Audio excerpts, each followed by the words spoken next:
இன்னைக்கு நம்ம பிரண்டை துவையல் எப்படி அரைக்கிறதுன்னு பார்க்க போகிறோம். பிரண்டைய வாங்கிட்டு வந்து இப்படி நல்லா க்ளீன் பண்ணி எடுத்து வச்சுக்கோங்க. இந்த பிரண்டையை நல்லா பிடிச்சா வெட்டி அந்த சைடில் இருக்க நாரெல்லாம் எடுத்து வச்சுக்கணும். எடுத்து வச்சுட்டு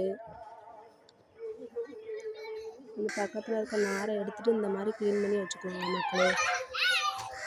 இந்த நார் இதை விட நிறைய இருக்கும், இது கம்மியாக நான் சும்மா சாம்பிள் காமிச்சிருக்கேன். அப்புறம் ஒரு வானலை அடுப்பில் வச்சுட்டு அதில் கொஞ்சம் எண்ணெய்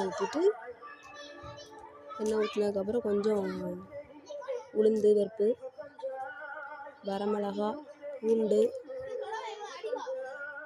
வெங்காயம் கொஞ்சம் போட்டு நல்லா கிண்டி விட்டுக்கோங்க. கொஞ்சம் பொன்னிறமாக வர்ற வரைக்கும் வதக்கி எடுத்துகிட்டு அதை கொஞ்சம் எடுத்து பார்த்துக்கணும் எப்படி இருக்குன்ட்டு. அதை அப்படியே ஒரு பாத்திரத்துக்கு மாற்றி எடுத்து வச்சுக்கோங்க.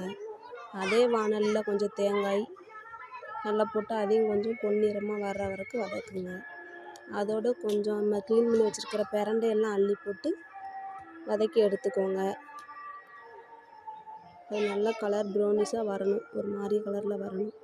அதுக்கப்புறம் அது கூட கொஞ்சம் புளி ஆட் பண்ணணும். ஆட் பண்ணி அதையும் கொஞ்சம் அது கூட கொஞ்சம் கிண்டி விடுங்க,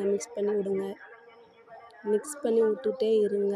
அது கொஞ்சம் ரெடி ஆனதுக்கப்புறம் கொஞ்சம் எடுத்து பார்த்துக்கலாம் நம்ம எப்படி இருக்குன்ட்டு. கொஞ்சம் நல்லா வெந்துடுச்சுன்னா அந்த அன்றைக்கி மிக்ஸி ஜாருக்கு மாற்றி அது கொஞ்சம் உப்பு போட்டு நல்லா அரைச்சி எடுத்துகிட்டு வந்துடுங்க. அது திப்பியாக தெரியும். அந்த பிரண்டை துவையல் அப்படி தான் இருக்கும். அது ரொம்ப ஹெல்த்தானது, முட்டு கை கால் வலி எல்லாத்துக்குமே ரொம்ப நல்லது. அதை தாளித்து விட்டு ரெடி பண்ணி வச்சுக்கோங்க.